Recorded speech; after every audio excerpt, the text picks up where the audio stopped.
Hey,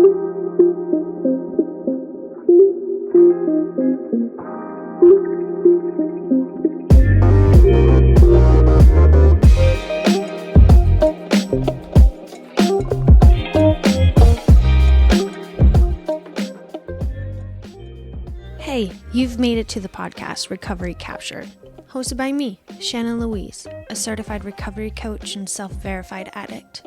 Join me on my journey through my recovery from mind-altering substances, eating disorders, depression, and much, much more. During this podcast, you'll hear my personal experience, thoughts, and opinions, as well as my guests' stories through their own recovery.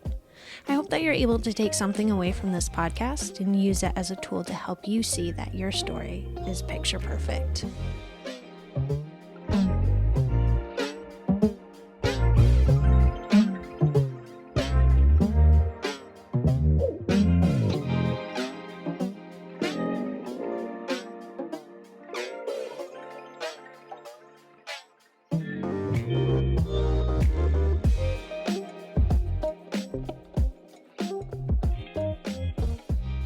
All right.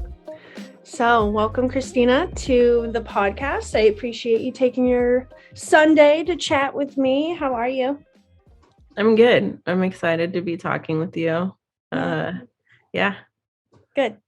All right. Give us the goods. What are you in recovery for? What's your recovery date?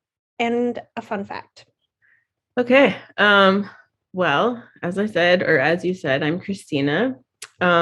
I am in recovery from alcohol, and my most recent sober date is July 4th, 2018.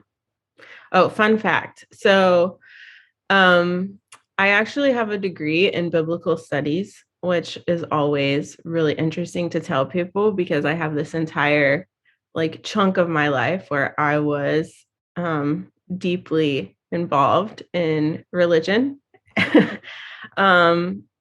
And now I don't even believe in God. So it's always interesting to tell that to people.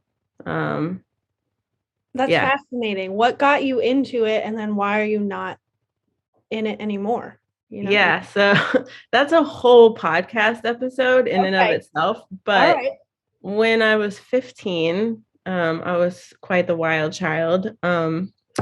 My parents actually sent me to this hyper religious independent fundamental Baptist boarding school for troubled teenagers on a mountain in Missouri. And that's where I was introduced to fundamental Christianity and got saved, and my life was completely changed. And I'm actually just now unpacking the trauma of all of that 25 years later. So yeah, that was a large chunk of my life, I would say, until maybe 10 years ago, 8 years ago. Yeah. So what happened before you were 15? Give us a little bit about your background, what it was like through your addiction, and then on the other side of it all. Okay. Yeah. Let's see. Well, as I think many of us can say, I grew up with my biological father self-identified as an alcoholic. So that was always a huge part of my story.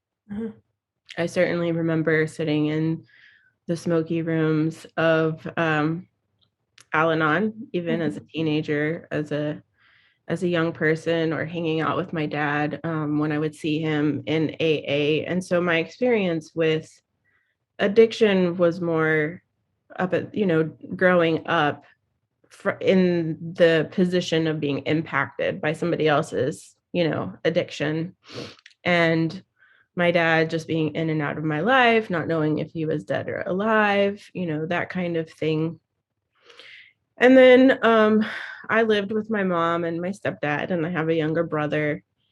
And I just was always a super sensitive human, very much a deep feeler. And so growing up in my home and there was also, I was abused as a child.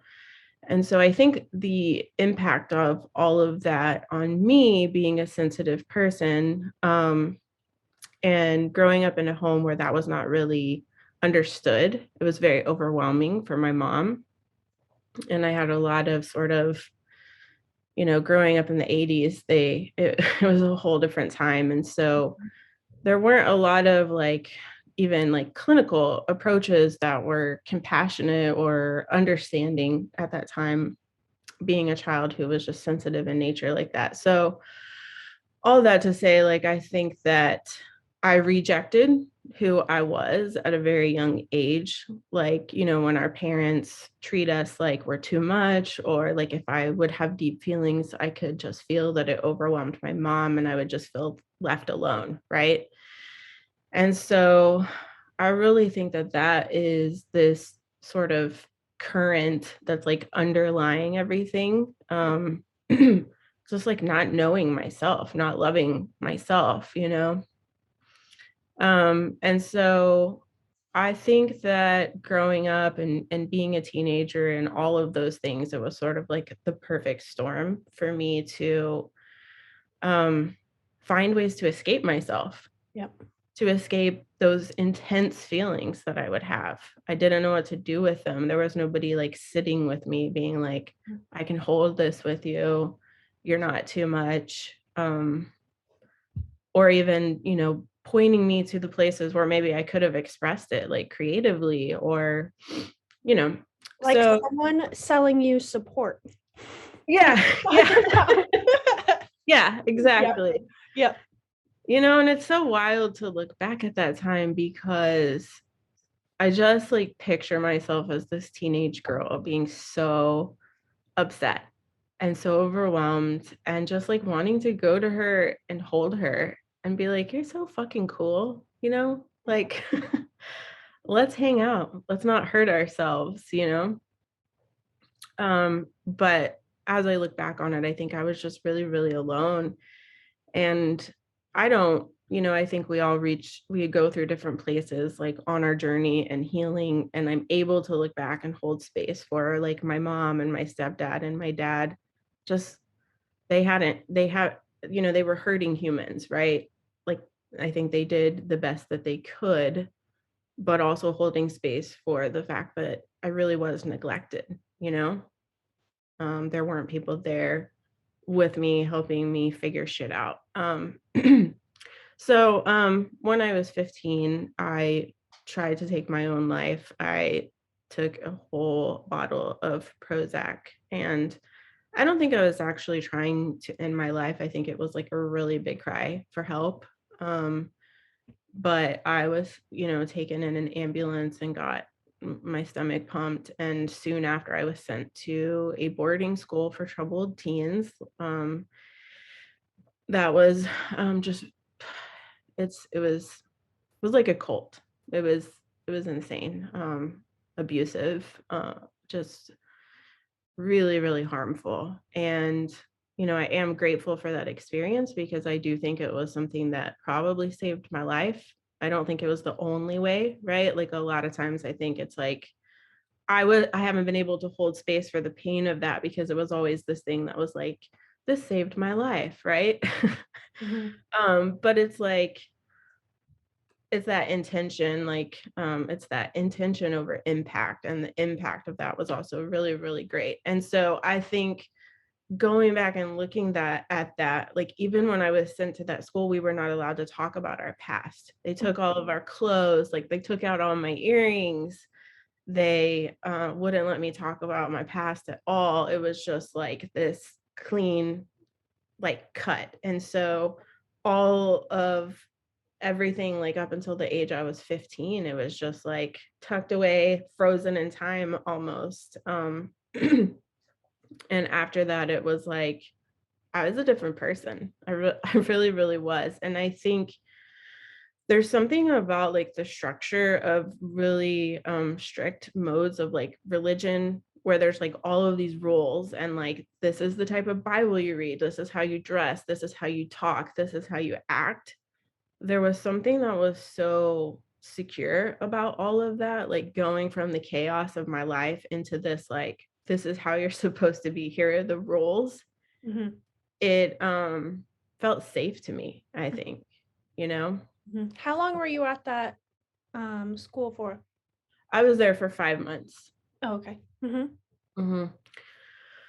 Um, and then I came home, and it's really interesting because I mean, my family started going to church.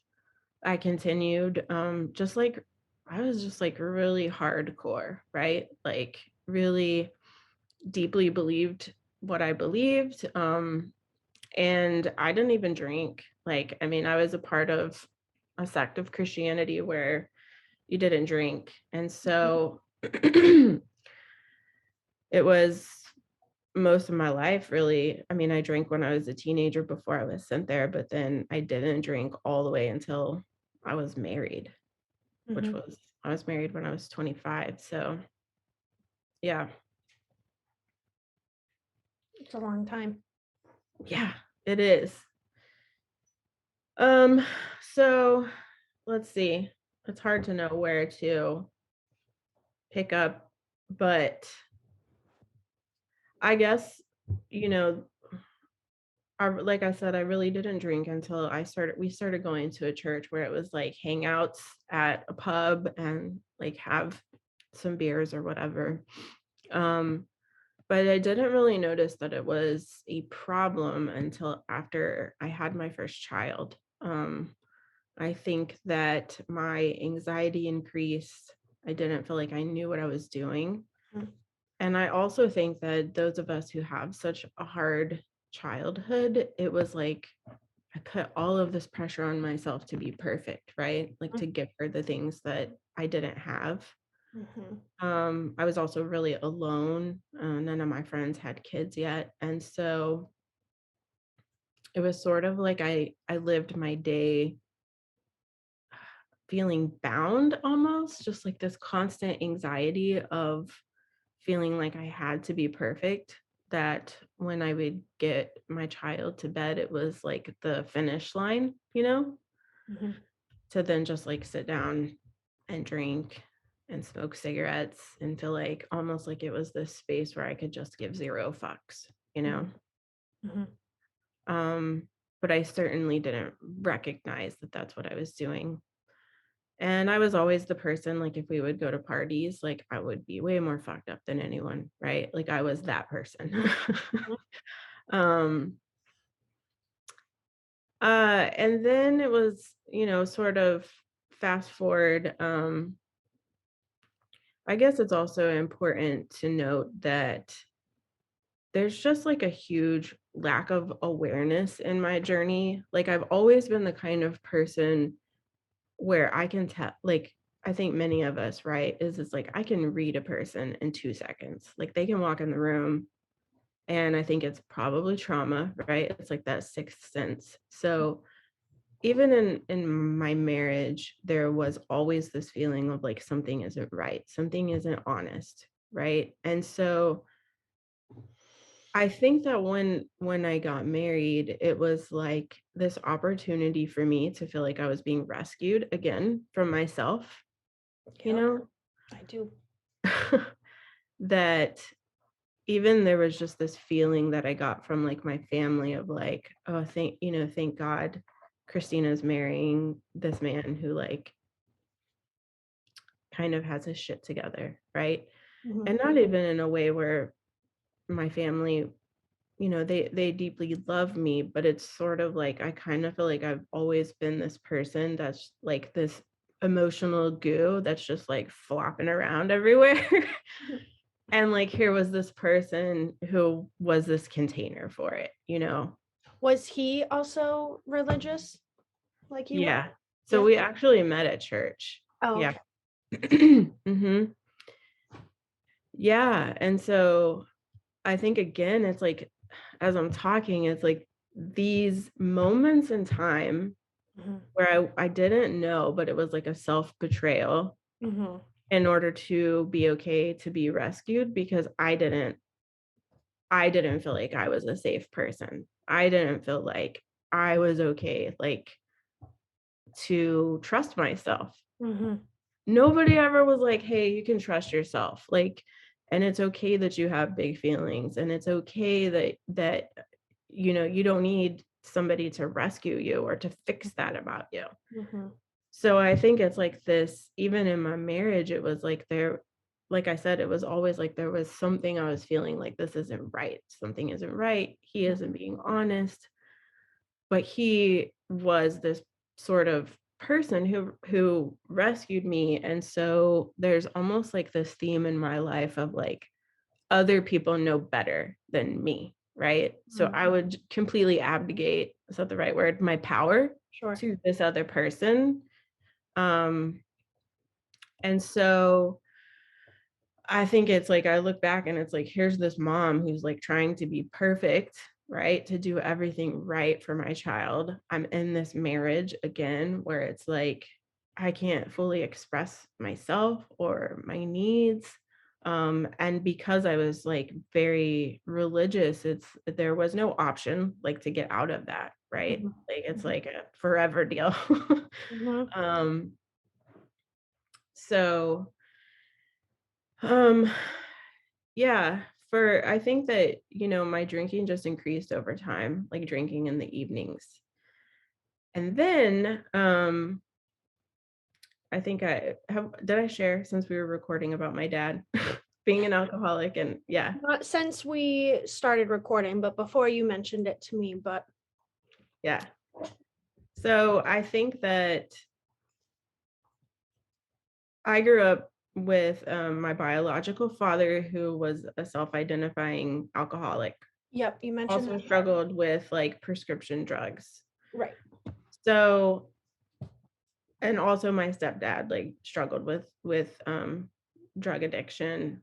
And I would say, I think about the impact of that, right? And it's really, to me, never being modeled what it's like to sit in our feelings and to like raw dog life. Like there's no like, hey, here's some tools for all of this, right? Yeah. um And my mom did the best that she could, but my mom just, there's so much generational trauma that's just been passed down, passed down, passed down. So my dad was always in and out of my life, a lot of lying, a lot of like me not knowing if he was dead or alive. His dad was an alcoholic, right? Like my mom's side, her mom was an alcoholic. It's just surrounded by that. And I think I sort of like continued in the church because again, it was like this like container for me to feel some sense of like control and security in my life. But at the same time, I would say this thread that sort of like runs through like being in a marriage I wasn't unhappy in, like being in the church, trying to be the perfect mom. I was even like a stay-at-home mom, that there was this thing inside of me that was like, something isn't right. Something isn't right, you know? And I didn't know how to listen to that. And I didn't know what it meant. It just was that feeling of like, this isn't in alignment. Like my outsides are not in alignment with my insides, even though I couldn't have named it as that. So, my drinking, was pretty bad like after I had my first daughter, but then I got pregnant with my second daughter. And both times I didn't drink while I was pregnant, but when I was about 6 months pregnant with my second daughter, I lived in Dallas and my dad lived in Houston. And one day I was taking a nap and he just showed up at my back door and was like, "Hey, I moved to Dallas." Which was like extremely triggering for me to have this person just like show up at my house. And so my dad, would come over and hang out, but it was pretty obvious that he was abusing pills and it didn't feel safe like for him to be around my daughter. Right. And so I started meeting with a therapist and kind of told her what was happening. And she was like, "You need to tell your dad that he's not allowed to be in contact with you for an entire year. And he needs to, provide evidence that he's been sober for this year." And again, like my experience with like substance misuse at this point was not like, I wasn't like sitting thinking I have a problem, right? It was more like I was still removed from it, and the impact of it, of the people in my life struggling with that. And so that when that therapist said that to me, it was the first time that a boundary was being like brought up of something I should have with my dad. And I had never done that with him, right? Like I had seen him living in his car. I had him visit and have voicemails of him like fucked up and me being like, is he in the hospital? But it always felt like I was in the position of just making sure he was okay and like worried about him. And there's always that fear of like, for me, when that therapist said that to me, I knew that I had to be so sure about that if my dad died or killed himself, that I wouldn't feel like this is my fault, right? I took that decision very seriously. And so I did make that decision. And again, I was 6 months pregnant with my daughter. And like 2 to 3 months later, after we made that decision, the police knocked on the door and told me that my dad was dead, that he had overdosed. And so obviously that was really impactful, but I was 6 months pregnant and had a 2-year-old.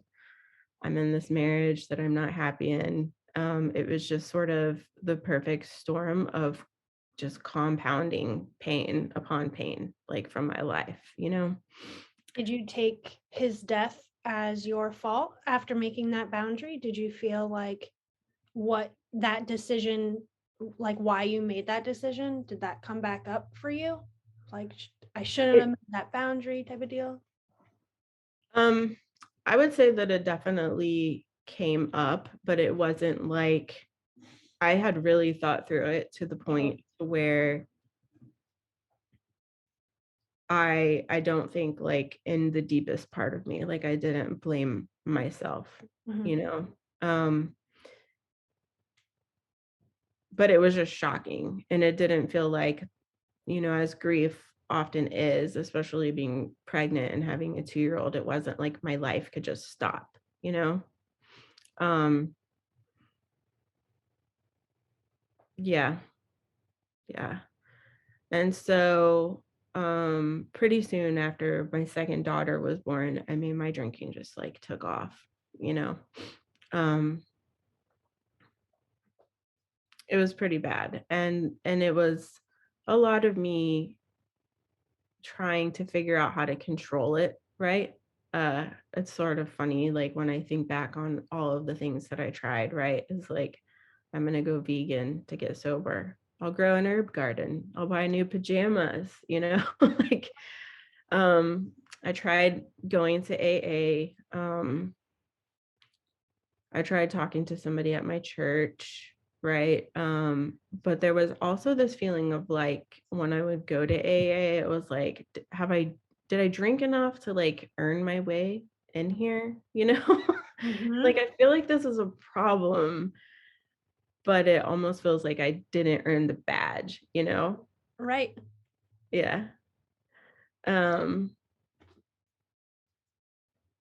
just want to pause for a second because it just feels like a lot that I'm trying to kind of piece everything together even as I'm talking.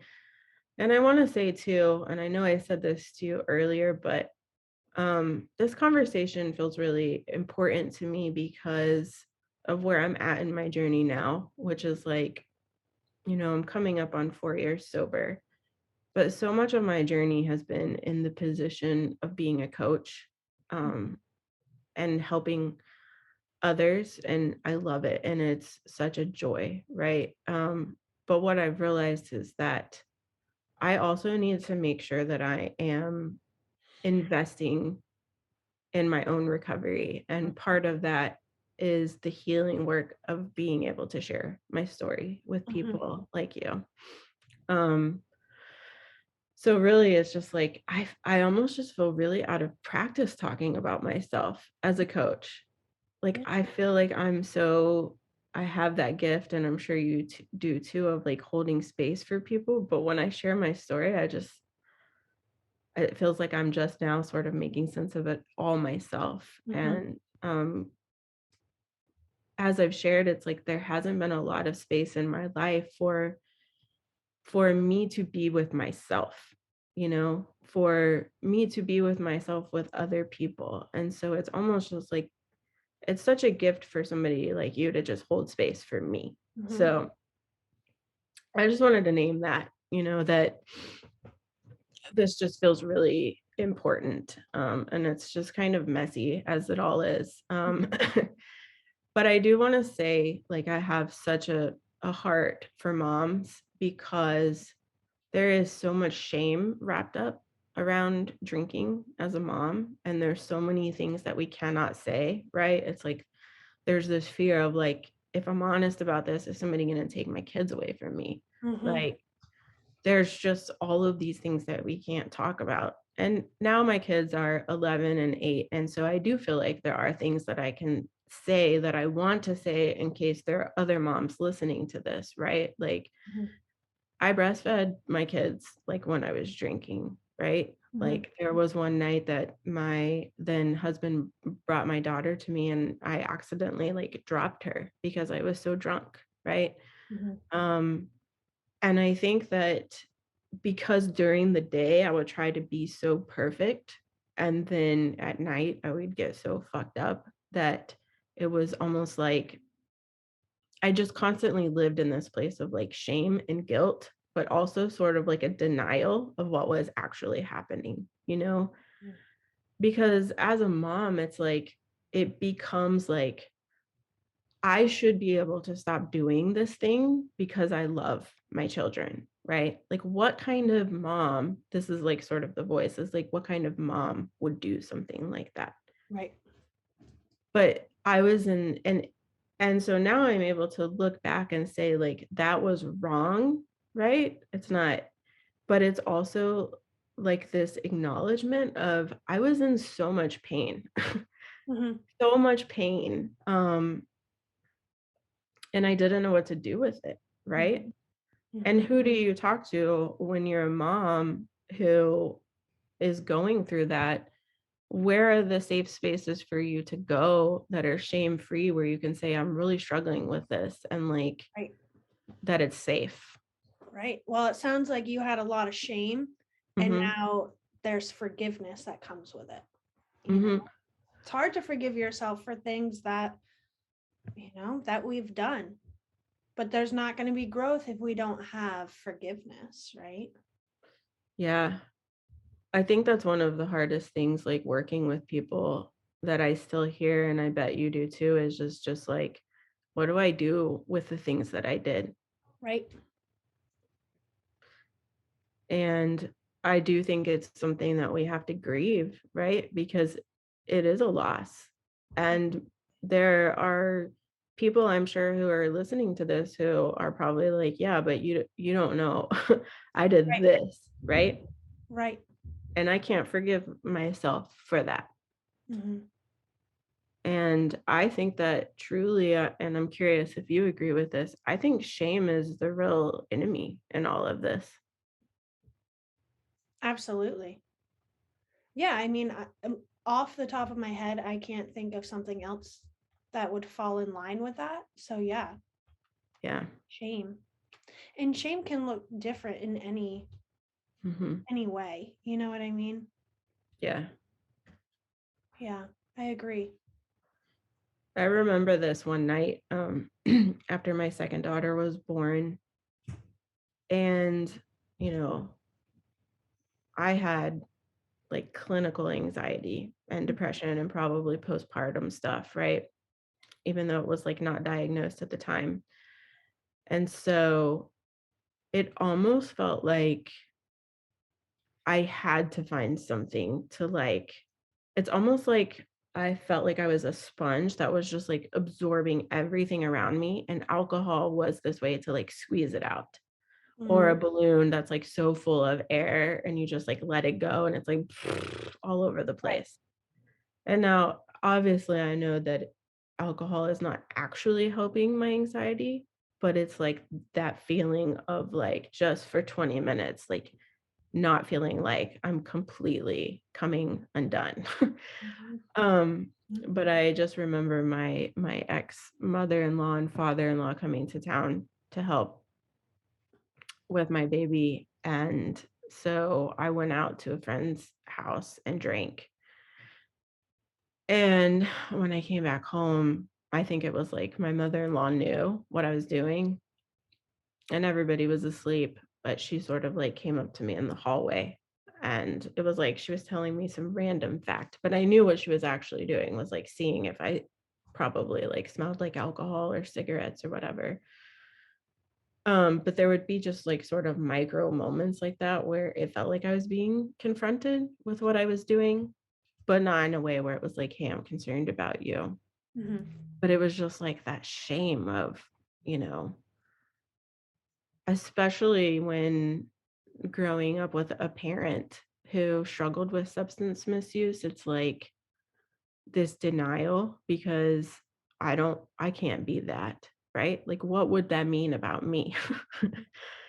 um, yeah. So I think over time it was, you know, trying all the things like I'll run and then I'll only have 2 beers, or I'll do this or I'll do that. And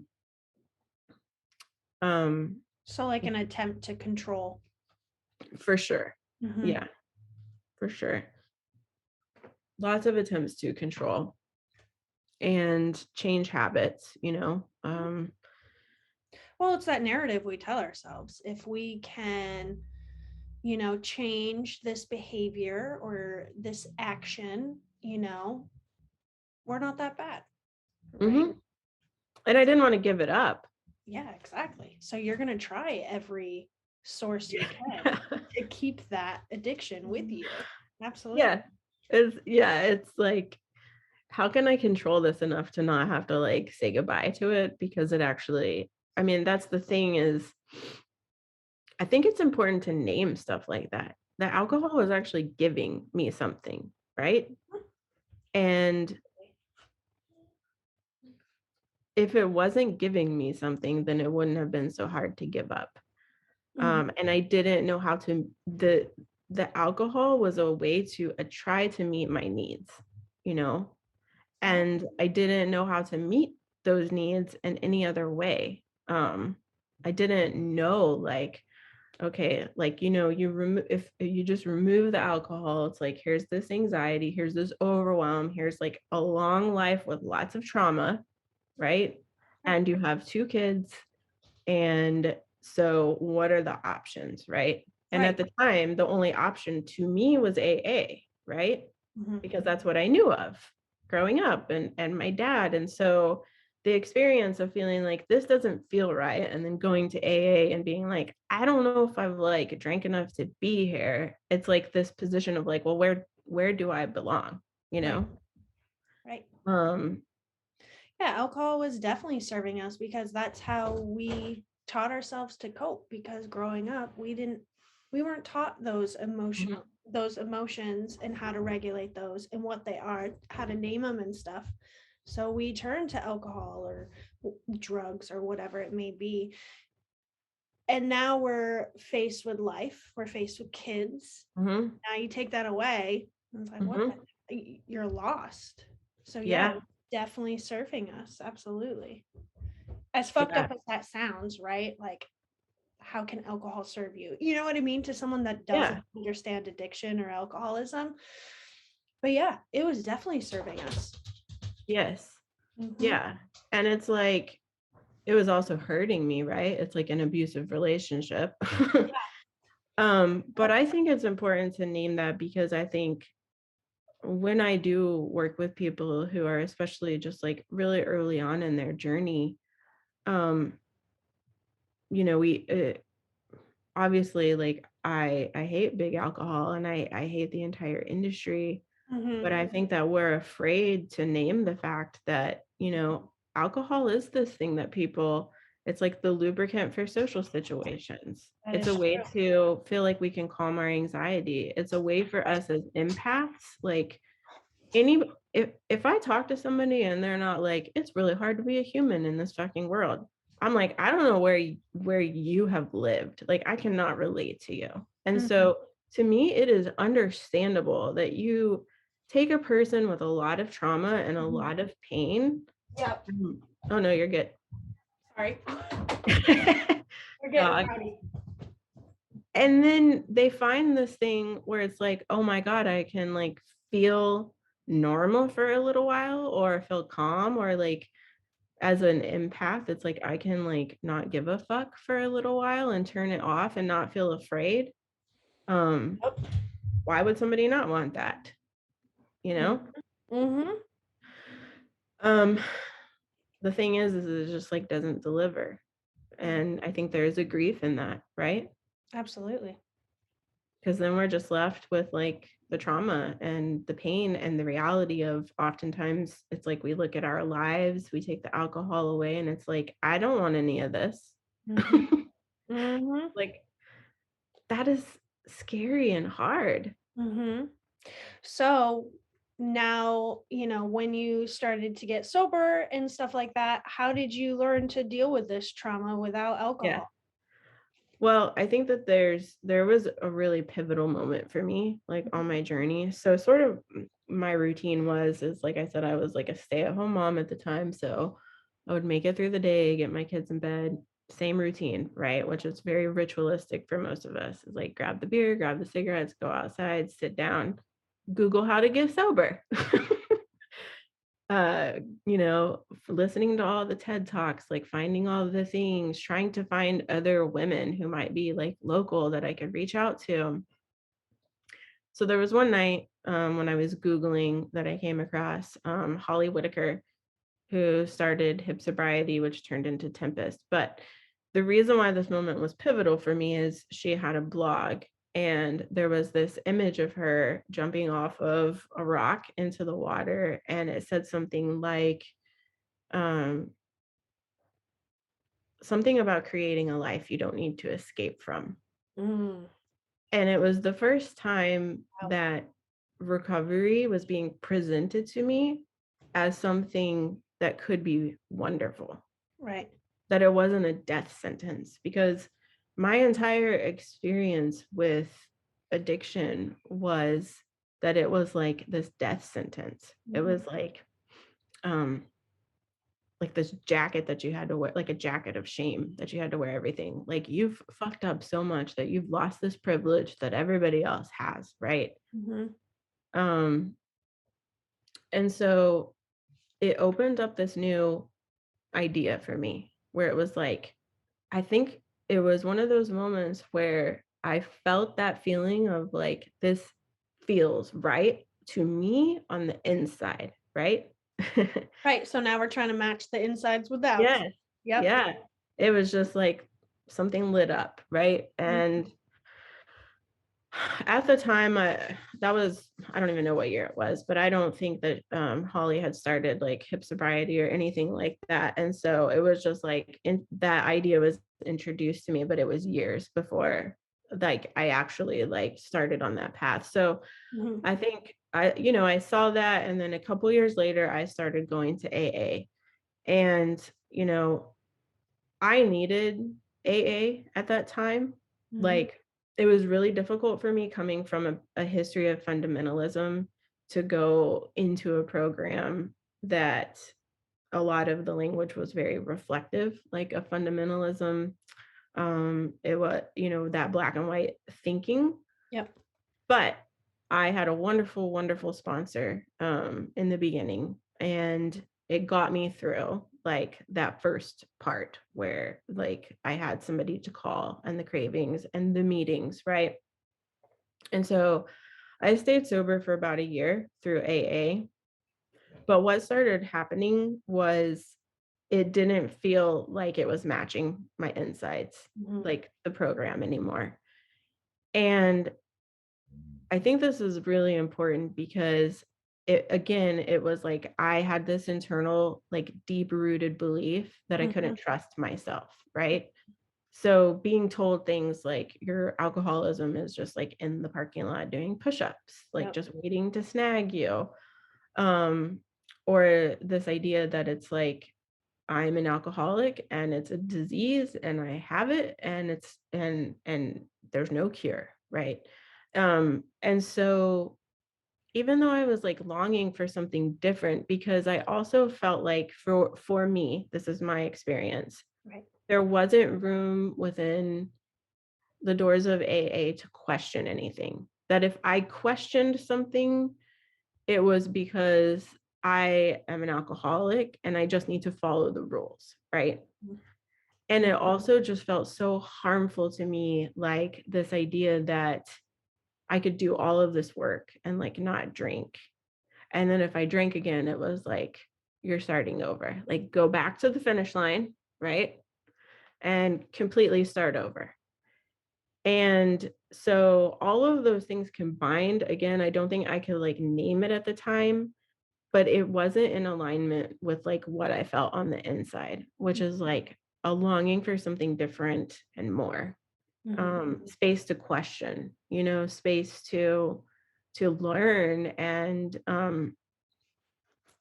so then I ended up like leaving AA, and I did end up drinking again, right? It was like, I'm going to try to moderate. uh And I think that was an important part of my journey. Like I think I needed to try again, because it was like having that experience. It's like, there is no corner of my mind or my body now that's like, I can moderate. Like that is just not even there. I know it. It's just like a thing I cannot do.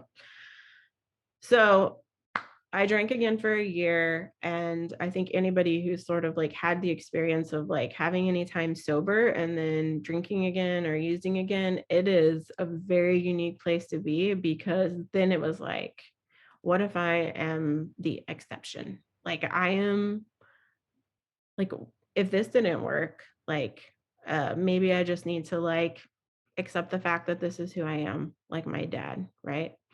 Um And it's also just like it tears down our sense of self-trust to be in that cycle of like drinking, going to bed, waking up, being like, I'm not going to do that tonight every fucking day, right? And then doing it again.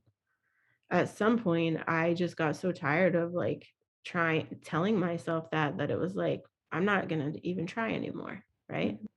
But inevitably, I would wake up and like roll that weight off my chest and try again a million times in a million ways, you know? And I think that's something that's exceptional about people in recovery that we don't often look at, is like in the moment, I felt like such a failure every day, like such a fucking failure. And I think like, what kind of person does it take to try a thing a million times in a million different ways? We don't often like look at that, that's pretty incredible. So then I actually remembered, so like I drank again, and I had been drinking a year, and I came across Holly Whitaker and her work. And there were these affirmations in the program at the time, which was hip sobriety. And one of them was, I'm willing to start before I'm ready. And it was like this permission, this permission to just start, to just try. Like you don't have to hit a rock bottom. Yeah. And I didn't have to do it perfectly. Yep. I think it was like that black and white thinking of like, success is only when you're not drinking. When you are drinking, it's failure. When you're not drinking, it's success. And the problem with that is that there's all this in between space that we don't honor or like respect or have compassion and love for. And it's the trying. It's the, I'm not going to drink tonight and then drinking tonight, or I'm not going to drink today and we don't drink a day and then we drink the next day. It's the trying AA or going to Smart Recovery or finding a Facebook group or all of the millions of things in between that we don't see as success, because maybe we're still drinking sometimes in between there, and it's messy. And so it was like this permission of like, I'm willing to start before I'm ready, is like, there was almost like I had this thing inside of me that was like so afraid to try again, because every time I would drink, it was like I believed that I failed, right? Mhm. So it's really hard. Like if you think uh like a kid learning to walk, for example, right? Like there's not a kid that just like pops up and starts running. Like they try to stand up and walk and they fall. And we're not like, you dumb little fuck. Like you should never try to walk again because you're really bad at it. Right. Like, no, we like pick them up and we make sure that the corners of the table are like padded and that they're safe, right? Mhm. And we help them until their muscles are strong enough. And learning to not drink is a change, and there's a learning curve. And people come from different histories of like trauma and, you know, Mm-hmm. like systemic oppression and, racism. And there's just so much that just like the expectation that somebody should just stop drinking and that's it, without like adequate resources and support, again, it just like brings on shame of like something is wrong with me that I can't stop doing this thing. And so entering into a space that was sort of like grounded in compassion and this permission to try, um it's like something unlocked inside of me that just allowed me to keep trying. Mhm. Does that make sense? Sure does. Yeah. Absolutely. So it was also just like incredibly helpful for me to educate myself on addiction, like the brain and addiction, and understanding the ways that my trauma like impacted my nervous system. That alcohol was a thing that made me feel calm for a little while. Um, and so eventually I was able to, it was like I was really scared to try again. Mhm. But it was also during that time that I was like, when I found a place, which I've seen this in like in your work and like what you have said is just like this compassion piece. Mhm. Um, I knew that I wanted to be a coach. It was like when I was introduced to this like new way of doing things and this new approach, I was like, this is what I want to be a part of. Mhm. Right. Um, and I think that also helped like motivate me, like when I did want to drink, is I was like, I really want to do this. And it was like this sort of thing that would drive me as well. And so yeah, I'll just pause there because I want to say, like, when I did stop drinking this time, right? I have 2 kids, I'm married, I'm working at a preschool. And I was really unhappy with my life. Mhm. Again, it's like I removed the alcohol and it was like, oh my God, like it almost just felt like everything was on fire around me. And it also felt like I needed to take this space where I like drew a circle around myself and took all of my energy and like cocooned myself and give myself the permission to just focus on me, even though the things in my life felt very out of alignment. Mhm. Um, yeah, I need to pause there. I'm feeling sort of lost in my own story. That's okay. I understand because there's just a lot to process, and Yeah. sharing your story and then you get caught up in these stories and then you forget about what you're going to say. I totally understand, but you use the language as give yourself permission. Mm-hmm. It was always hard for me to give myself permission because I think it falls into the category of people pleasing. Mm-hmm. And when you are people pleasing and putting everyone ahead of yourself, you always forget your needs. And Yeah. it's like a sin to be able to give yourself permission to circle yourself and put your energy into yourself versus other people. Kind of Mm-hmm. seems selfish, in that mindset. but it's actually the complete opposite. Absolutely. When you recognize a character defect is, people pleasing. Yes, you want to be there for people and, support them and stuff, but not where it's a disservice to yourself. You know what I mean? So I love how you gave yourself permission. Yeah. I mean, I think a huge part of it was a community too, like I would go to these group calls and it felt like the first time I had permission to just be so honest and to be met with compassion. Mm-hmm. As I was thinking about my story last night, I was thinking like how there has always been a person who would pop up in my story, right? Who they weren't saying like this is easy and I have my shit figured out.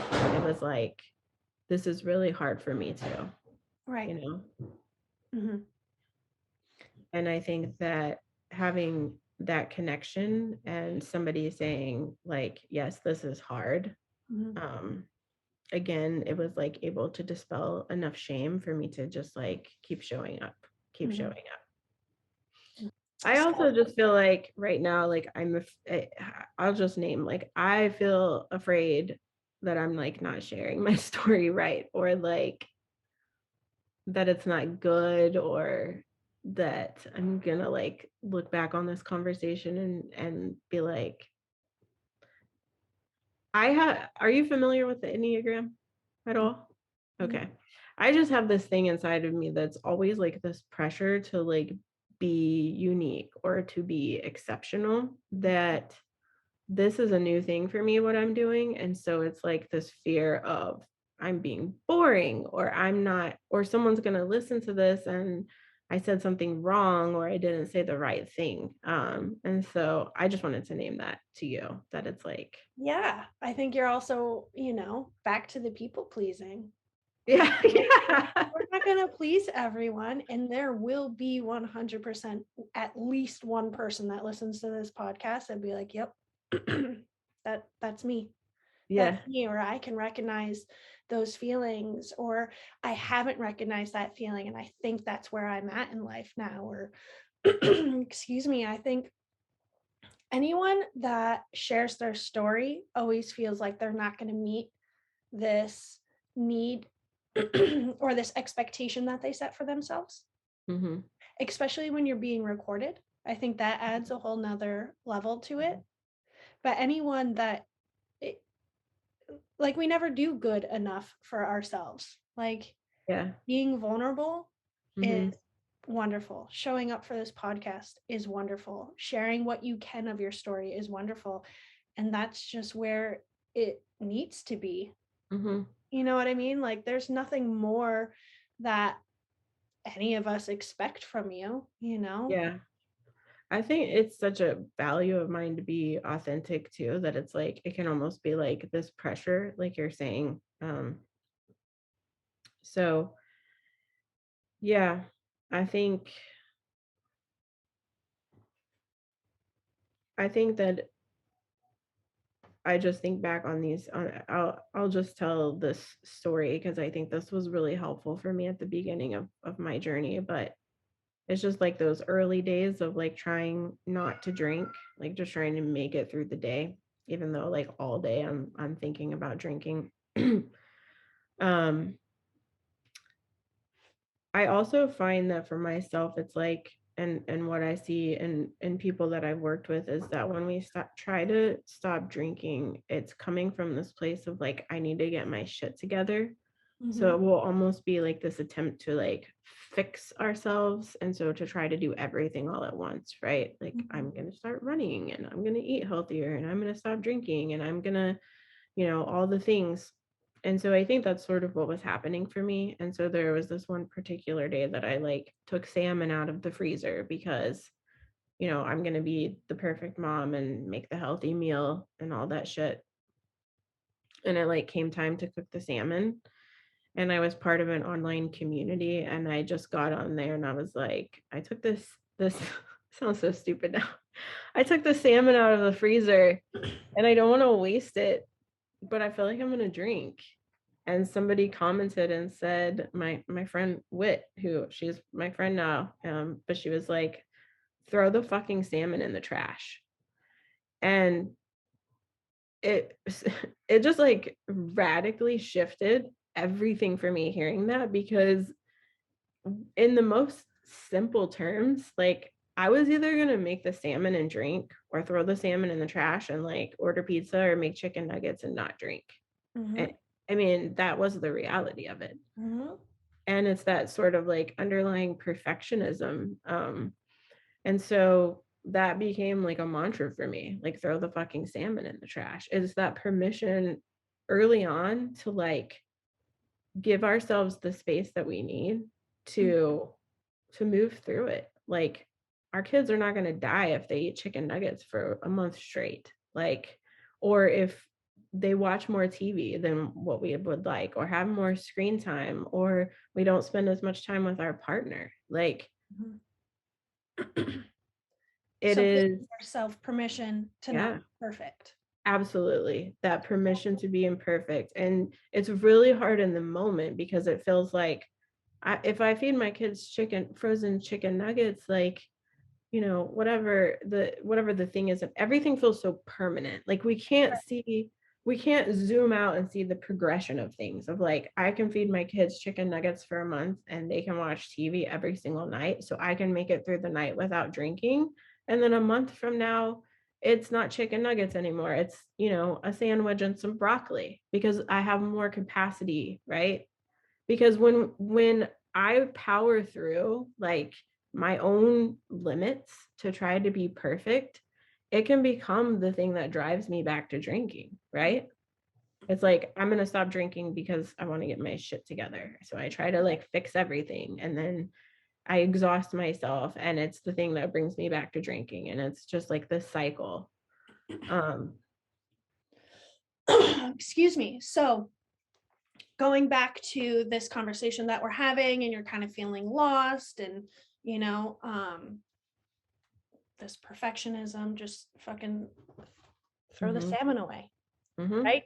This conversation doesn't need to be perfect. Your story doesn't need to be perfect. It's what you're able to give in this moment. And so just throw that fucking salmon away. And I think I'm going to use that for a lot of other things in my life. Yes, I still have troubles. Yes. And I think that the thing that keeps me like really motivated to not just like pull back and be like out here doing my own recovery thing, but to actually be a voice like this, is that it is like deep inside of me that that I want to be so honest with my life, that here I am, like I'm about to be 4 years without alcohol. And I do not fart rainbows. And what we see of people like on Instagram and social media, it's not even that it's untrue. It's just like a sliver, right?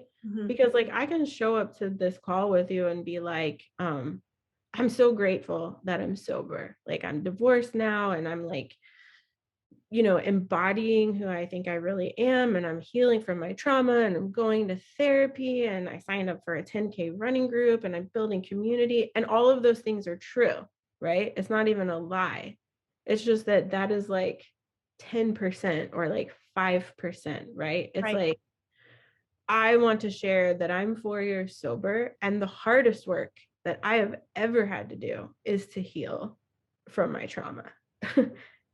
It is the hardest thing that I have ever had to do, to like move through a divorce and to stay sober and to feel like my body is coming unglued.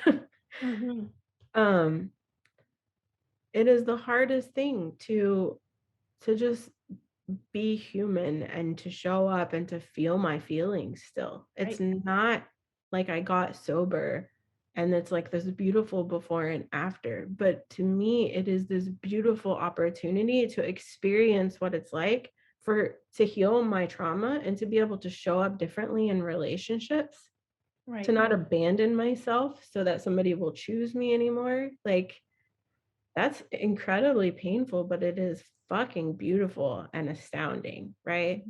And so Yeah. And that, I think that because there have been those people, right? Like the friend who's like 6 years sober and I talked to, and they're like, I was in the airport and I almost went into the bar, right? It's like, oh, okay. Like, so it's okay to be 6 years sober and to still want to drink sometimes. Like people saying things like that are the thing that like normalizes the hardness of moments still. Does that make sense? It does. Yeah. It does. So, are you like, what does recovery look like for you now? Are you in AA still or any 12-step programs? No, what recovery looks like for me now is actually, so, you know, when I became a part of like what used to be hip sobriety, it was like my recovery community and program. And then I started working there and it shifted my relationship, right, with the community. Right. And I think that I'm actually excited to talk about this part because so you know, I was a recovery coach during this whole pandemic thing. um and being a person in recovery and being a recovery coach and having my kids at home and being a single mom, like I also have a partner who takes the kids part of the time, but as a single mom, that was straight up fucking survival. I mean, really, truly. I think that there was so much that happened that honestly right now I am trying to figure out what does it look like for me to find community, like what feels good to me, where do I go for support as a recovery coach. I go to therapy every week. I'm feel like for the first time in my life right now there's not something immediately like on fire in my life, like somebody didn't die, I'm not going through a divorce, like there's nothing today that's like, so it's like I feel like I'm really leaning hard into healing things that have kind of been frozen and tucked away that I haven't been able to give attention to because there's always been something immediately that I have to like focus on. And I also feel like there's this question for me of like, I am in recovery, but it's not who I am, right? It's just like a part of who I am. And so there's like this question for me of like, what does it look like for me to, it's like I'm joining these running groups where it's like the thing that's bringing us together is running. It's not being in recovery, but it's still like support for me because I'm making connections with people that are like based on something that I'm doing. Like it's another extension of who I am, right? But then it's like the question of where are the safe spaces for us as recovery coaches to show up, right? And for me to be able to say, I'm struggling today, right? Um, so I think it's like figuring out what that looks like at this point in my journey is the question for me right now. Like I have friends and coaches I've met along the way, but they're all virtual too. It's like I have one friend here who is sober, but I also think like, I wonder if it's like this for you, but it's like I think that I've always imagined that other people have these like large sober communities that they like sit around a campfire and sing kumbaya and like I think finding community is one of the hardest things, if not the hardest thing. Yeah, it's hard to feel a part of. Yeah. Yep. Yeah. And so I think that's my work right now is, the healing and also building a community of people around me, like people in the flesh that I can sit around a campfire with, where we have healthy relationships, where the thing that binds us together is not our pain, right? It's like this mindset of like, yeah, I don't know if that makes sense. Because it can feel like for me in recovery that there can be these really intense relationships because the thing that brings us together is like this pain and it just becomes really deep and intense really fast. And so, yeah, I think that sort of my relationships are shifting in that way as well. I don't remember what you asked me. What your recovery looks like now. And I started off with asking if you're still doing any sort of Right. fellowship. And then like, what's your day to day? Are you doing any, I don't know, when I first started getting sober, I was meditating, praying, writing. Like I had a strict ritual, and now I'm just I'm very lenient with Yeah. that, Yeah. you know? Yeah. I mean, I definitely find that rituals are, especially for me, like my personality and working from home and being a coach, and there's not like any real structure. But I also feel like it's very fluid for me, and I wonder if it's like that for you too. It's like, I think it's that permission to like throw the salmon in the trash. It's like this balance of like holding myself accountable to do the things that I need to do, while also holding space for like adjusting that based on what my needs are, like on that particular day or during that particular time. So that might mean, you know, I planned on running that evening because running is like something that really, really helps me. But I, am not feeling well, and I really, really need to rest, right? It's that permission to do the thing that I need to do. And so the things that I find that really help me are like connection. So in a moment, like a lot of times I would say the two things I hear more than anything are boredom and loneliness, right? And those are still two things that are two of the hardest things for me, right? Large open spaces of time, weekends when my kids are away, right? So during those pockets, it is really important for me to plan ahead and make sure like that I have places where I'm connecting with people, whether it's a meetup. There's a really fantastic organization called the Phoenix Group that's based out of Denver. It is my favorite. You know of them? Yep. Yeah, we have the Phoenix down here too, or up here too. Yeah, I love it. Like they have activity-based meetups like indoor rock climbing and walks and art, and it's not like you don't show up and like nobody's like, hey, like what are you sober from, or like what's your story? We're just hanging out, like chilling, So planning ahead, like knowing I'm an introvert, so if I have a meetup on Wednesday, like I'm gonna have to like book into that shit with rest because it's gonna be a lot. Me too. Yeah. Me Before too. I went to my first sober meetup, I sat in my car and cried. And this is not even that long ago. Like, because it was like, a lot of us have like trauma around like groups and friendships. And like, so the idea of like walking in and not knowing what to expect is like really overwhelming, but it was amazing. And I wish I would have tried something like that sooner. So I would say for me, it's like movement, connection. And when connection is hard for me, because it's hard for all of us, I stop and I think like connection, who are my people? And I think it's important to even name them, right? And our people are the people that we're leaning in and they're leaning in. Like if there's like I'm leaning in and they're like leaning away, not my people, right? They might be like on the peripheral, but so I know who those people are. And if I feel lonely, it's like I'm going to send that text message, or I'm going to make that call, or connecting with nature. Like, and a lot of times I don't feel like doing those things, right? But it's just like getting my ass out the door and going for a walk or going for a bike ride.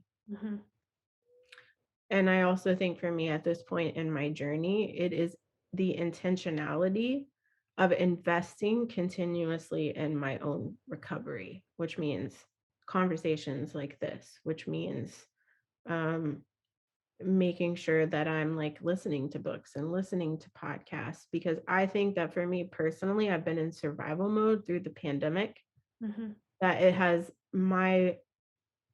everything became centered around me being a coach and holding space for other people that I have neglected giving that. to myself, and it wasn't intentional, but I think that it's, for me, it is, God, it's so important, you know? Mm-hmm. So you hold space for other people to build that connection with. What about yourself? Do you hold space to build connection with yourself? I know you're an introvert, so I know you spend enough time with yourself. You Yeah. know, what do you do for self-care? Yeah. I love that question. I love music. Music is a really big way that I have found I can connect with myself. So anybody who's familiar with the Enneagram, I'm an Enneagram 4, which means I have some very big feelings. And music is such a great tool. Like, all I have to do is pop my earbuds in, and it, like, when it feels like too much inside, where there's just like that like ball of feeling, or like I can't even quite put words to it, I can just like close my eyes, and it makes me tear up just thinking about it. It's like a release valve. It's like what I was looking for in alcohol, right? Like that squeezing out. Music is this way that feels like I can take what's on the inside and it becomes external, and I can feel it. It can move through me, right? Do you have a So, go-to band that you like to listen to when you're like caught up in your feels? oh God, I wish I could just name one. I really, really do. But I am loving, what's her name? Joy. I turned my phone off. She does the song Look Up. I can't remember. It's Joy something with an O. I love her. I love Lucius. I don't know if I'm saying it right. It's Ibei, Ibei, I think. Two sisters, incredible. Like, I have this playlist that's cocooning. I could actually share it if people want to listen to it, because it's just like that feeling of like, I'm gonna get in a hammock and like pop this in and just like be in my cocoon, right? Yep.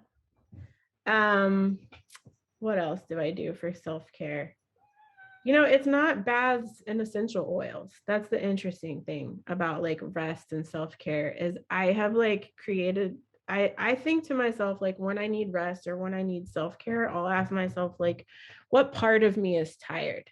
And for me, most of the time it's my mind, because it is busy up here, right? And I drank to turn that shit off. So if my mind is tired, then it's probably not going to be helpful for me to just like sit down on the couch and like flop down, because that's just more in my brain. So movement is self-care for me, because it puts me in my body. Like, I need to be in my body more and out of my mind so much. So riding my bike, music, and connection. Those are my self-care things right now, but they also shift, right? And it's that permission to let it shift, because it used to be sit down and light a candle and meditate and smell some oils and take a bath, right? And it's just shifting and changing as I am, and paying attention to what my needs are, for sure. So I have some rapid fire questions that I like to ask near the end of our little chat. So one of them is, what or who is your biggest influence? Can I think for a second? Of course. Rapid fire. Does that mean I have to be it's fast? like it's rapid, non-rapid fire question. Okay. It's like a fast question, slow answer. Okay. Yes. Can you ask me again? My cat is trying to knock over all my drinks. That's okay.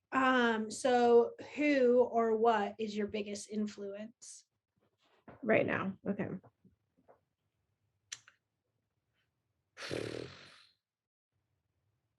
Who or what is my biggest influence? God.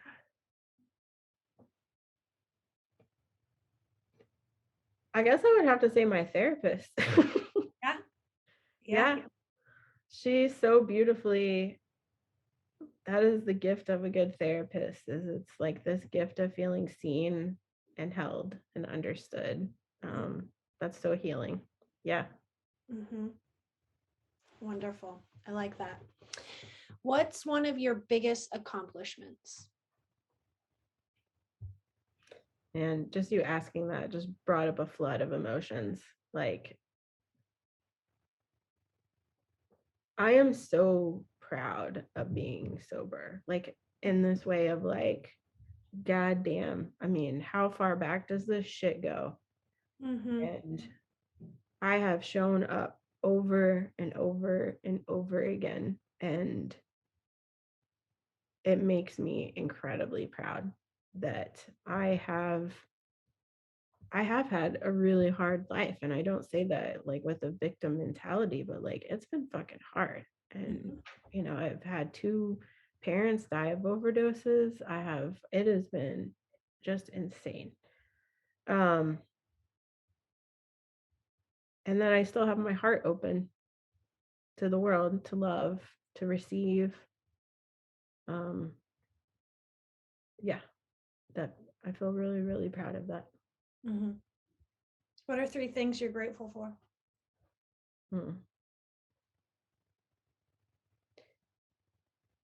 I mean, maybe this is cliche, but I don't care. I'm just so grateful for my kids in this way of like, look at these 2 little people that are like their own people, and that I'm grateful that I just get to see them and be with them in their own little quirky ways. And it's also something where it's so easy for me to miss the people who are right in front of me. Like in the times of loneliness, it's been like I'll be sitting right there with my kids and I'm like, where am I?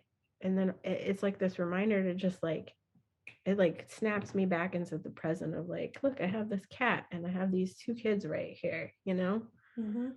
So my kids, 3 things I'm grateful for. Yeah. My kids, I am grateful for nature. Like, God, just looking out my window right now, just like seeing the green and the trees, it's like this haven, this place to be held for me to just go outside and feel like I'm just being held by all of it. So my kids and nature and cookies, definitely cookies, dude. I mean, now it's like 6 packs of cookies. I'm just saying. I love cookies. They're so good. Why are they so good? I A don't warm know. cookie? Or just cookie dough. Fuck yeah. I mean, yes. I will gladly get diarrhea for that all day. Oh, 100%. Every day. Every day. Yo, so good. Yeah. What's one affirmation you wish you told yourself more often?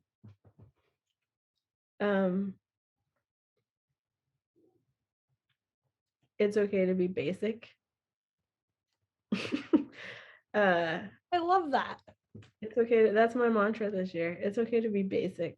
I mean, the way that I felt seen and loved as a child is that I had to either get in trouble or I had to be like unique and creative, right? So that is a learned thing of like, that is like in my bones, is like I have to like unique books and unique music and unique things and be creative. And like I will feel ashamed if I'm like, I love rom-coms, but I fucking love rom-coms. Give me all the rom-coms, you know?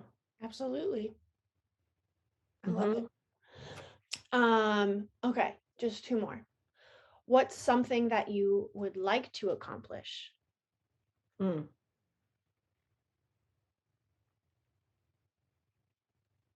would really love to run a marathon. Are you signed up for one? I'm trying to get into the New York City Marathon. I'm waiting to hear back. So running is like, I haven't been running. I just signed up for like a training group, but every time I run a race, like a 5K or a 10K, I bawl like I ran a marathon. Like you would think like this woman just crossed the line of like the Boston Marathon because I'm like bawling. There's something about the experience of running, of like doing a thing I didn't think I could do. And it also feels really significant because my dad was a runner. And it feels like this sort of like symbolic way that I'm like carrying on the things that he wished he could have done, you know? Yeah. So 20 like end of this year, early 2023, like I really hope I run a marathon. Nice. Are there any near you that you could start off with? There's a 10K. So I just signed up for a 10K running group. So then they also like sponsor events. So I am going to sign up for a 10K. But I love that question because do you find this true too? That this like I'm not like I'm just gonna like run around the block. I'm gonna like run a marathon. Like that's sort of it's like Go big or bringing go home. yeah, Yeah, of course. like I signed up for boxing and I showed up for the first class and I was like, I'm not playing around. Like I want to learn to fight for real. And it's sort of like goes back to that permission to be basic is like I don't have to be extraordinary. Like just run for fun. Just box for fun. Like watch a rom-com and be basic. It's like bringing it back in. So I love that question because I do. Yeah, but it's also nice to like set Yes. a goal for yourself, right? Absolutely. Okay, so maybe we're not going to become a street fighter, but hey, maybe we are going to run a marathon. Don't crush my dreams. Sounds a little more manageable, but Mhm. you know, setting goals and trying to follow through with them, I think that also gives us a sense of self and Yes. a sense of connection with yourself, like striving for something that we didn't think we could do. Yes. you And know? that's coaching, right? Is it's like that. That's what I do. And I'm sure that's what you do is it's like taking a thing and breaking it down into really small parts. And so the Yeah. running is the perfect example. It's like, I want to run a marathon. Like maybe I should just put my clothes on today and sit in them. And then maybe tomorrow I put my clothes on and walk around the block, you know? Right. Well, when I am talking with one of my coaches, we make goals every week, right? Mhm. So we might have one giant goal, Mhm. which I'll give an example as like someone wants to get their license. Okay. They might not have their license because of Dewey or fines, haven't gotten it yet, whatever it may be. So that's a big goal. We're not going to get that done in a week, right? So we're going to break it down into little tiny goals to get to that big goal, right? Mhm. You're going to have to call the DMV, see how much you owe. You're going to have Mhm. to pay, and then you're going to have to go in and take your test. Or if you had a Dewey, you're going to have to call Crash and set up an appointment. You're going to have to follow through with that first appointment and see what comes after that. Like you take those little tiny steps to get to that big goal. So, like you said, just sit in those fucking clothes Yeah. and then walk around the block, Mhm. work your way up to it. Mhm. Because And sometimes, giving ourselves credit for that, noticing it and feeling proud of it, exactly. Yeah. Exactly. Because for me, if I set myself a giant goal with no little steps in between and I don't fulfill it or I don't hit it with perfection, Yep. I get very discouraged and I won't Yes. do it again. Yes. Right. So Yeah. I take these little steps to help me get to that big goal. And with those little steps, I find success and joy and happiness. Mhm. And Yeah. it builds up our sense of self-trust that when we tell ourselves we're going to do something, that we do it. And I think that's why those making sure that those little goals are manageable and like doable Yep. is so important. Because again, it's like if the marathon is the perfect example, because if the only successful thing is me running the marathon, then the entire year leading up to that of like training and running, then I discount all of that, right? For that whatever 3 or 4 hours or 75 hours it takes me to run the marathon. If that's the only success, you know? You got to enjoy the process, Yes. Yes. not just getting to that final destination. And let's throw it right back to sobriety. Yes. Yeah. Right? It's not just putting down the drink and then you're fine. Mhm. It's going through this healing process. It's finding those connections. It's getting by day to day. There's that whole process. They always say, trust the process, right? It's enjoying what it is to get to that final destination or that goal. Yeah. Mm-hmm. And it's like that ability to snap back, right? Like if I have a client who they slip up and they drink again, and then they show up to coaching and they try again, that is something to feel proud of, right? Instead of like, I fucked it all up. It's going to turn into a month-long binge. Like I just, it's like that snapback that applies to not just drinking, but in my life of like, okay, what did I learn from this? Like maybe, and like I set the goal this, and I need to adjust it and change it a little bit so that it's something that feels manageable and doable.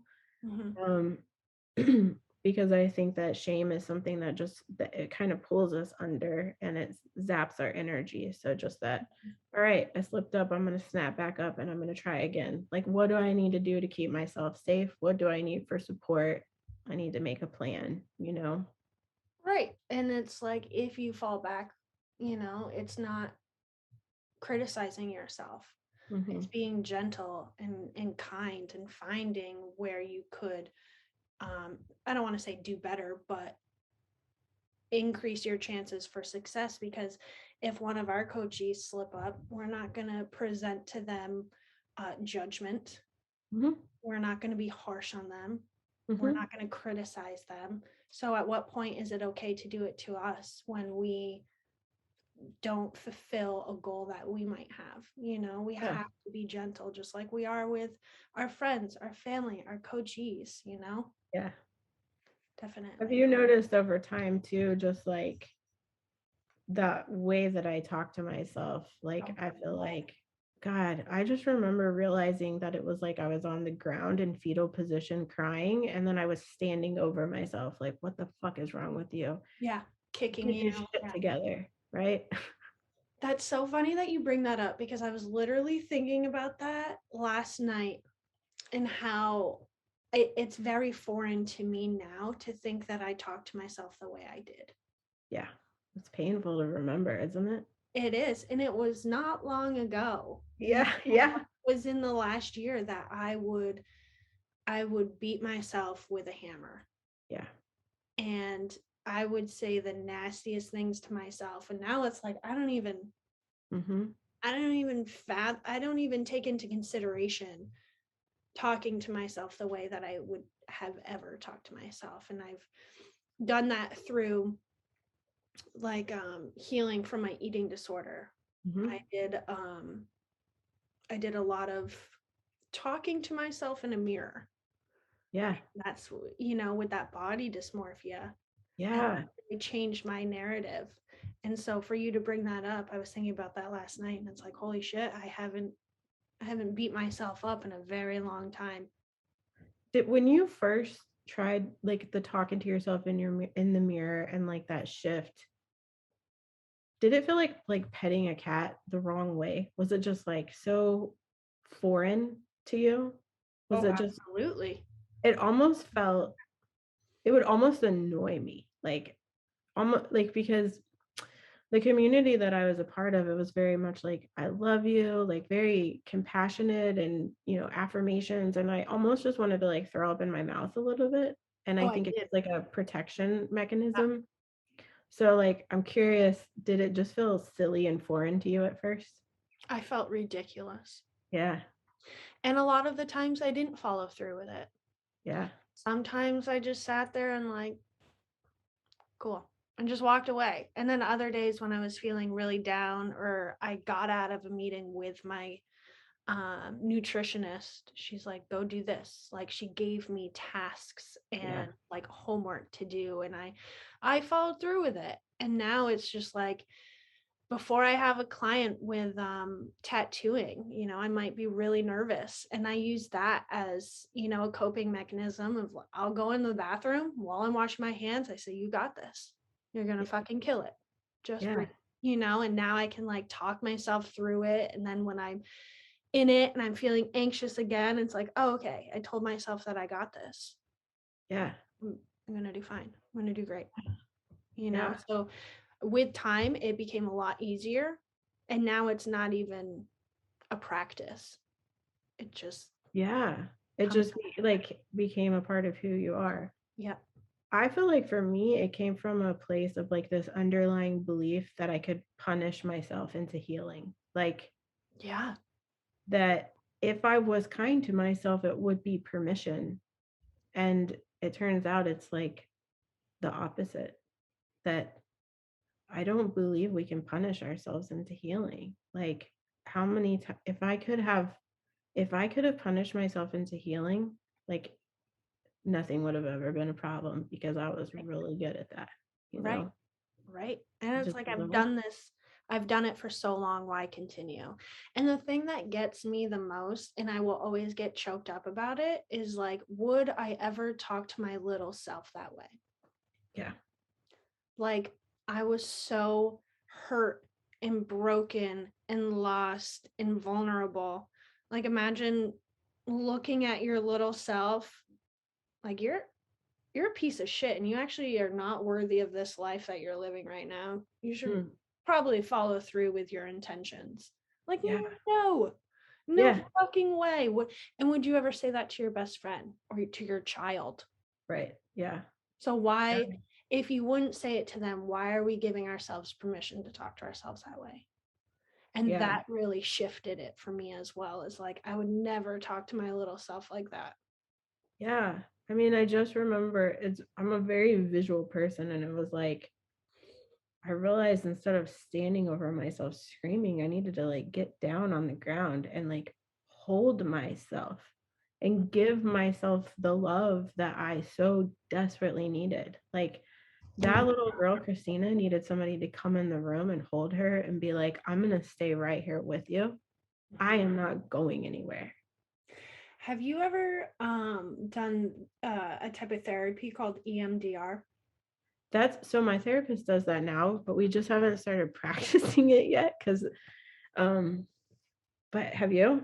Tell me about it. Yeah, for me, it started, I must have started like a few months before the pandemic hit. So I didn't continue thereafter because my session was in person, and you have these, like, at least the lady that I did it with, you have these vibrators in each hand and it like pulsates back and forth. And we started off like a therapy session, and she and I were able to find a moment in time that was very traumatic for me, that I still carried with me, and she was able to walk me through that. And I don't know, I was literally, it sounds crazy explaining it and it sounds crazy saying it, but I literally felt like I was hypnotized. Like, in my trauma, I walked myself through my house to my bedroom, and like, oh, I can feel it in my body just as you're talking about it. I like picked my little self up off the floor and like held my little hand and like walked out of the house. I walked myself out of my trauma. And I was able to do that with another episode that I had. And I have never felt so free in my life. Yeah, you stepped in and fucking rescued yourself. So yeah, I would never talk to my little self the way that I talk to myself. Yeah. Like, I have done therapy since I was 13. And I finally just did it in 2018 or 19, whenever the pandemic started. And it literally shifted everything in my life. All the work that I did in therapy, all the work I did in AA never amounted to this. Yeah. Yeah. I can't believe I'm getting so emotional about it, but I can. I mean, that's so powerful. Yeah. I hear people in so much pain, and it's like, I'm sorry you feel that way. I'm sorry you have to experience that. I'm so grateful that I do not have to live in my trauma anymore. Yes. Yes. It doesn't define you anymore. Yes. And I don't think about it often. And when I do, I don't carry any substance with it. Like, it's part of my past, and that's okay, and I'm safe. Yes. Yes. Like, I don't know. Do you ever just like have a moment where you're like, this is my goddamn house, and nobody can hurt me again unless I like, it's like, this is mine, right? Yeah. I am a grown-ass woman and nobody can treat me like that again. There's just something so powerful about that. It's like this claiming of like, this is my space, this is my body. Yep. And oh man, you sharing that just gave me goosebumps, because that is why it's like, just talking to somebody like you, I just have the greatest amount of respect, because the people I know who are in recovery, like, it has not been easy. It has been the choice to show up over and over again. It's little moments like you just shared. It is the moments of being in fetal position on the floor, or crying in the shower, or like the feeling of, like my entire life burning down when I got sober, to move through this process of healing. And there are no, I mean, it's just what you just shared is just like, to me, it's extravagant. Yeah. That is not something that weak people do. No. So, needless to say, if your therapist offers it and you're able and willing you have to be in a healthy space. Like, Yeah. I had to have my medication on point, and Yes. I've been in a depressive episode doing it. Yes, it's hard. I had to make sure I was in a clear headspace to be able to do it. And if you are and you're able to do it, Yeah. it changed my life. We've been doing parts work, like parts therapy. Have you heard of that? Haven't. Okay. It's pretty, it's sort of, it's not the same as you just said, but it's like accessing like different parts of ourselves. And she sort of did this exercise with me that was similar to what you just said. And like, it's like, I think she said a couple of times, because I had my eyes closed, she like said like, we're at time, but I didn't even hear her, because I was like so deeply Yeah. in this moment, It's crazy. Yeah. That's so good.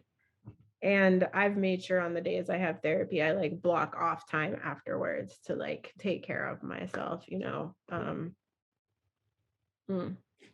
that's good stuff.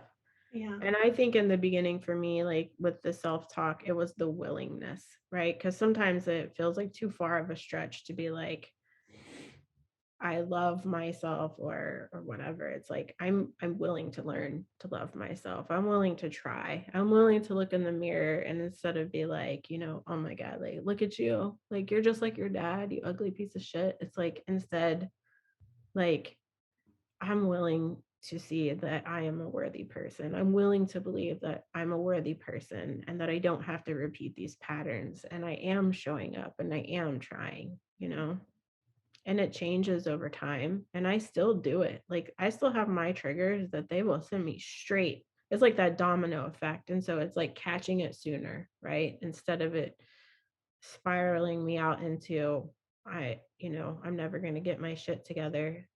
I can hold myself with compassion in that moment and just catch it a little sooner. Yeah. One last question. What's one piece of advice you would want to give to our listeners? You are not uniquely flawed.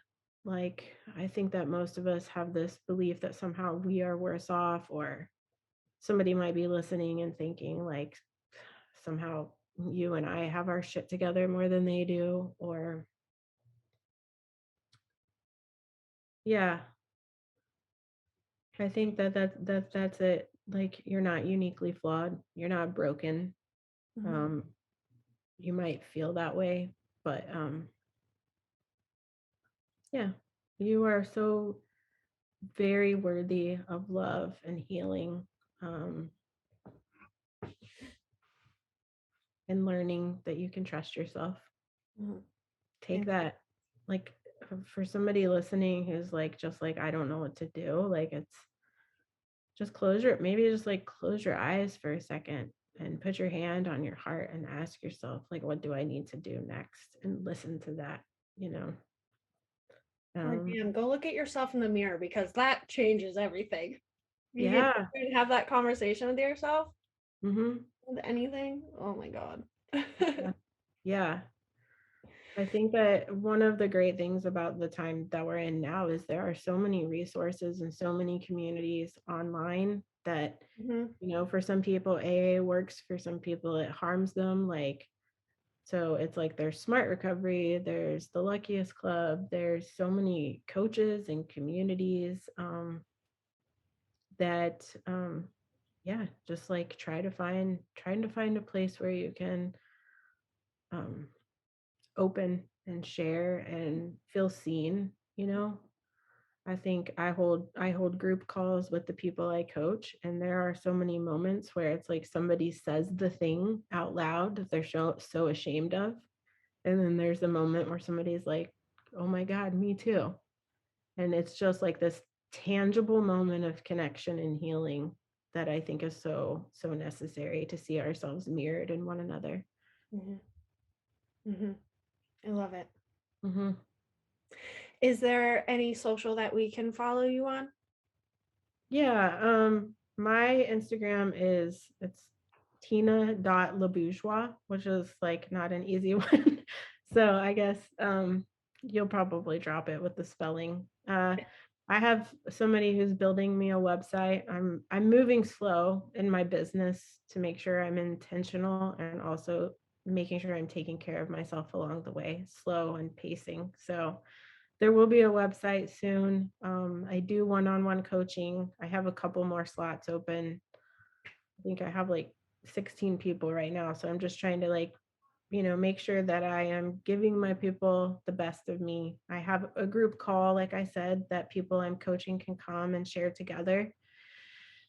Yeah, and I hope to actually open a group call in a couple months that's just open for anybody, where even like I would love for you to come and like share your story. I hope it's a place, like I think my dream is just like, I think having the experience I've had in the church where there's like church splits and like all of these is like splits over like different beliefs over like what's right and what's not. And I'm just like, I just want a space where we can all come together. Like, I don't care if you count days or don't count days or go to AA or don't go to AA or you don't drink, but you smoke weed or, it's like we have all of these different ways of doing it. And instead of arguing about what's the right way because we're afraid, it's like, let's just like come together and see that we're all trying to do the same thing here.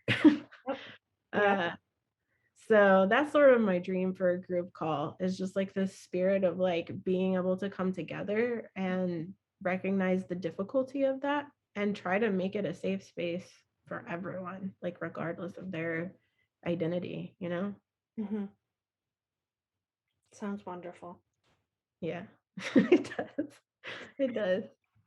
All right. Well, let's end there. And I'll make sure to put your social in the notes and anything else that we touched on. Okay. Yeah. I really appreciate you sharing that about your therapy. Yeah. It's moments like that for me, like in our entire conversation, where I felt really connected to you and not alone. Yeah. Because it really is hard to verbalize. Like, this is not just, it's not, removing the alcohol is hard, but that is not the hardest thing. It's not. And it's hard to put that into words. It's hard because that's when, I'm sure you see it too, like with clients, like it is not, they remove the alcohol and then it's being confronted with all of that is so overwhelming. And it's like, God, I promise, it's like you just want to be like, please, like please keep going, please keep going. Right. I know there's more. Yeah. Yeah. Well, I thank you for making it a comfortable and safe place for me to share that. Yeah. Yeah. Thank you. This was really, this feels really important and meaningful to me. And thank you for taking your time to just like listen to the whole space for me. Likewise. Yeah. All right, you guys. Thanks.